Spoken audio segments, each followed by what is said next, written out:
Hello, Homestead. Please stand for the pledge.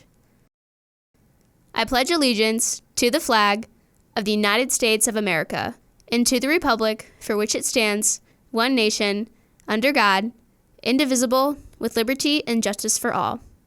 Please stay standing for a moment of silence.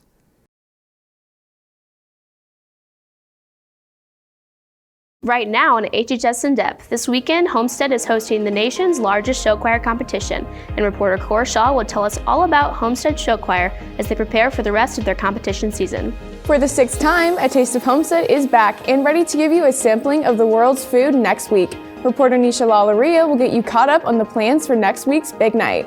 Plus, reporter Andre Sentlever caught up with the crew making this year's Rube Goldberg machine to see how the project is coming along. Those stories and more, plus a look back at the past week of sports, as well as the busy athletic schedule this weekend in the Locker Report. HHS In Depth starts right now.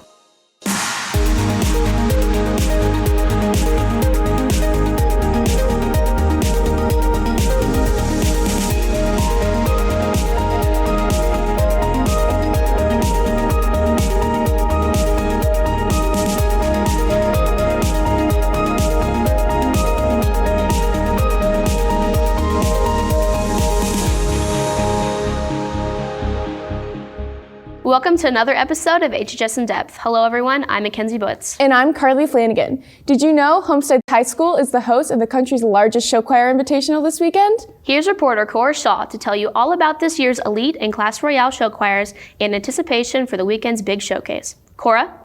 The Homestead Show Choirs have their eye on success for the 2020 competition season.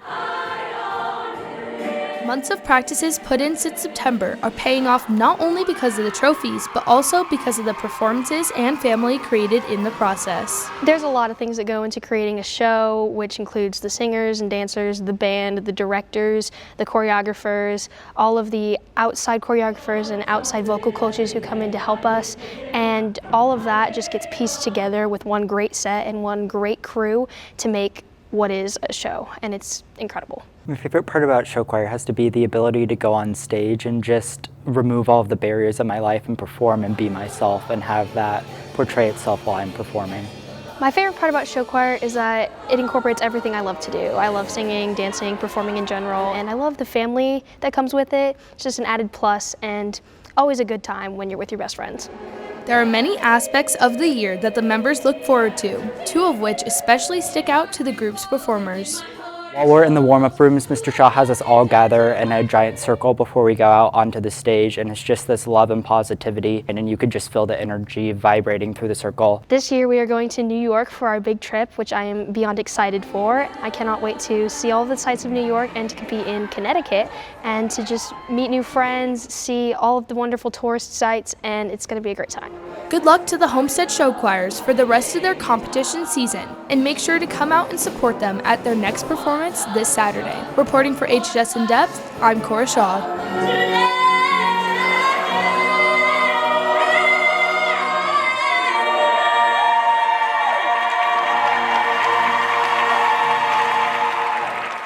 Thank you, Cora. And don't forget, the country's largest show choir invitational kicks off tomorrow night with the middle school competition and the high school competition on Saturday. Tickets are $8 for Friday, $10 for the day shows on Saturday, and $15 for the combo day and night Saturday pass. Check out the transformation of the Homestead Gym as it becomes a world-class performance venue with a professional stage, lighting, and sound. They look forward to seeing you at the Homestead Classic Showcase. Fall sports participants. Fall patches have arrived and may be picked up in the athletic office at door 4 at your earliest convenience during any school day between 7:20 a.m. and 3 o'clock p.m. The official girls track and field season starts next Tuesday, February 18th, for those who are not in a winter sport. You must have a physical turned in to the athletic office to participate. See Mrs. Tiernan or Mrs. Wiss if you have any questions. The Kansas City Chiefs are not the only team that can win a Super Bowl. The Homestead academic team is looking for students to participate in the academic Super Bowl competition. Students will compete on squads that focus on the subject in English, science, social studies, math, or fine arts. This is a great way for you and your friends to show off your brain power. They will have an organizational meeting on Wednesday, February 19th after school in Mr. Colgazer's room, room 520. If you are unable to attend but want to be a part of the team, send him an email. And now, here's a roundup of clubs meeting over the next week. Anime Club meets after school today in room 924. Want to learn how to make more money? Interested in investments and stocks? Go to the investment club today in Mrs. Witt's room, room 119. Registration for the stock competition that they will be participating in requires that you attend this meeting. The Catan Club will be meeting next Tuesday after school in room 932. Other clubs meeting over the next week include Book Club, who are kicking off their next novel, All the Light We Cannot See. Their meeting will be on Wednesday, February 19th in Mr. Beer's room, room 117, from 2:45 to 3:30. They will be discussing the historical context of the novel along with insight from the author. And Biomedical Science Club members, don't forget about the visit to Indian Creek Veterinary Hospital on February 26th from 3 to 4 p.m. Permission slips are due next Wednesday. Next week, the annual Taste of Homestead Night returns for the 6th time. To teach you what it is all about and what you can expect, here's reporter Nisha Lalria. For the past several months, Homestead students have been preparing to teach their peers more about the world's cultures by making food from their respective countries. On February 19th, students will convert the cafeteria into a poster board tour for the 6th annual A Taste of Homestead. Students will walk into the cafeteria on the night of Taste of Homestead, and once they get there, they'll see more than 40 groups spread out across the cafeteria, and each group will be at a table, and at those tables, students will have a poster about the country they've selected for Taste of Homestead. The event will feature different foods from different countries like India, Germany, France, and Spain, which gives students the chance to try foods they have never tried before. It's a great opportunity to learn about the different cultures that'll be on display that night, but also it's a great chance to sample some food from places that you may never have tried before. My country I'm representing is Puerto Rico, and I'm going to be making tostones, which are plantains that are smashed and then fried. A Taste of Homestead is a very popular event, so students should arrive at 6 p.m. on the dot in order to have a chance to taste the food made by Homestead students. Students should come to Taste of Homestead because it gives you a good world view of what other people around the world like to eat, and it can help you understand different cultures through food. Feel free to invite your parents. Feel free to come with all your friends in the Southwest Island community. We anticipate having more than 300 or 400 people there that night. It's February 19th from 6 to 7:30. We recommend getting there right at 6 o'clock to make sure that there's going to be enough food to go around for everyone. Be sure to head on out to A Taste of Homestead for a fun time with friends and a chance to learn more about different cultures. Reporting for HHS In Depth, I'm Nisha Lalria. A few Homestead students are busy making this year's Rube Goldberg machine. To get you caught up on who they are and the progress they've made so far, here's reporter Andre Setlover. An after-school activity, Rube Goldberg, occurs here in Homestead, and although you may have made one in 6th grade, Homestead's Rube team kicks it up to another level. Rube Goldberg is a competition where teams are given a specific task they have to complete, and the point of the game is to make as many steps as possible in order to complete that one simple task. And this year's is turning off a light switch. We compete in one competition. Ours this year is in Osgood, Indiana on the 29th, and then we'll be competing against other teams that have signed up throughout the states. While stressful timing can influence this competition, the group stays close as friends and works even more efficiently as teammates. You learn critical thinking skills, you learn how to create a process of steps in order to complete a task. It's just basic building blocks of learning how to be successful in life. You learn a lot of things, especially the engineering design process, but additional things such as problem solving, a lot of issues that can come up with the machines, and you have to think quickly so that you can build something that can fix whatever problem. Our goals for this activity are to finish building everything by the 29th of February, get everything painted, and then hopefully place top 3. We've been doing really good with that for the past couple years. And we want to make sure all the steps work how they're supposed to, otherwise we don't have a machine. Go out and wish the Rube Goldberg team good luck in Osgood. Reporting for HHS In Depth, I'm Andre Setlover. When we come back, you'll get caught up with the stories from our sports team this week, as well as a look into the weekend schedule for Spartan Athletics. The Locker Report is next. Saturday. It's the next postseason test for the Homestead Lady Spartans. After the overtime thriller in sectionals last week, the Lady Spartans are ready to bounce back at regionals and take down their rival Carroll. Tip-off at noon in Marion, live on the Point 91 FM and updates on the Locker Report Twitter page. You're watching The Locker Report with Sports Director Ashton Hackman and Sports Reporter Caleb Wood.